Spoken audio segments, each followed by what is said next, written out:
ดีมาเมื่อนี้มาเว้าเรื่องเฮ็ดสวม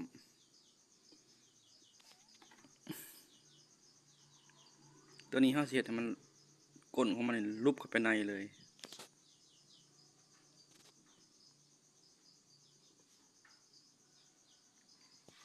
นี่อุปกรณ์ข่อยคือตัวนี้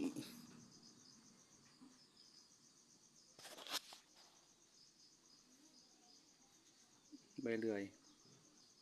คอยบากเขาคอยบากเขา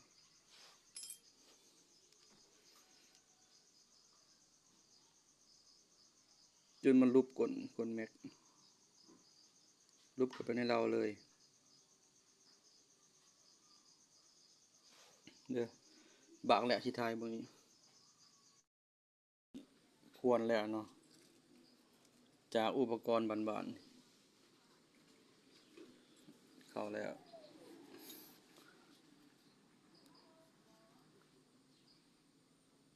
แทบสิบ่มีหูเลย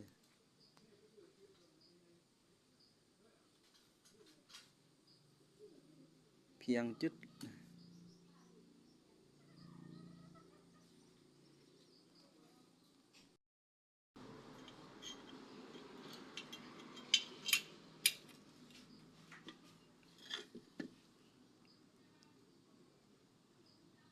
เจ็บปั๊บ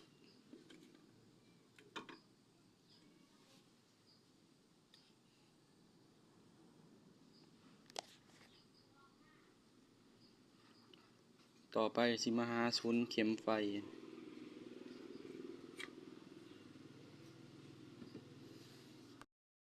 มาเว้าเรื่องการหาศูนย์ปืนแม็กเวลาซับมันก็ซับทางข้างที่หาศูนย์จะได้ให้มันซับจากทางข้างนี่เทียนเผิง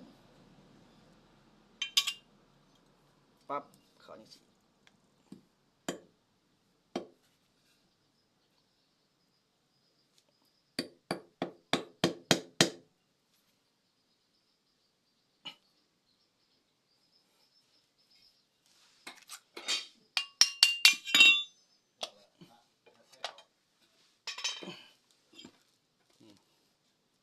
ได้แล้วจากนั้นจะเจาะขอบมัน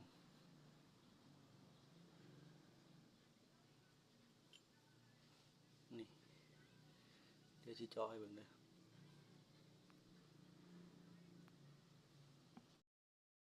หลังจากที่หาศูนย์ได้แล้วบางคนก็สิงงว่าสิเจาะจังได๋ถ้ามันไกลจังซี่นะนี่ดอกสวรรค์ติดต่อไว้แล้วจับใส่สวรรค์ซี่กันไปเลยซี่ให้มันเที่ยงเดี๋ยวสิลองซี่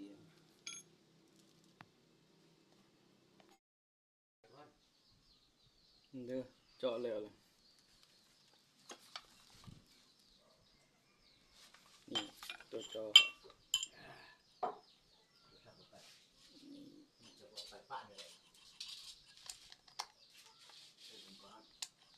เจาะแล้วล่ะ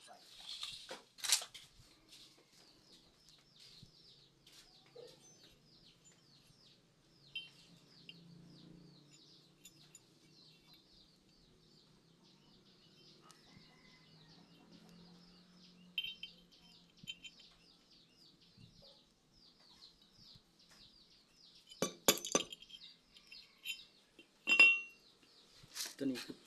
ปอกเข็มไฟมันมีเข็มไฟอยู่นำกันเลยที่นี่แล้วมันสิไปอยู่ในจังซี่เราต้องสร้างตัวนี้ก่อนจึงอัดหลังได้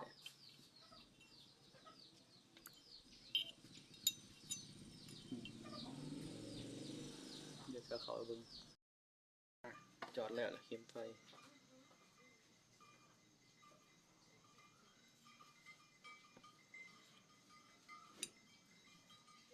เมื่อเจียแล้วบ่ทันอัดเด้อหลัง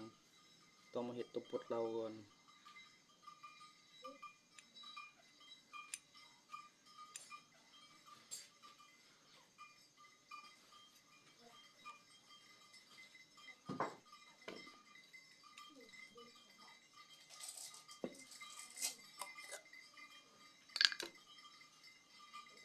แม็ก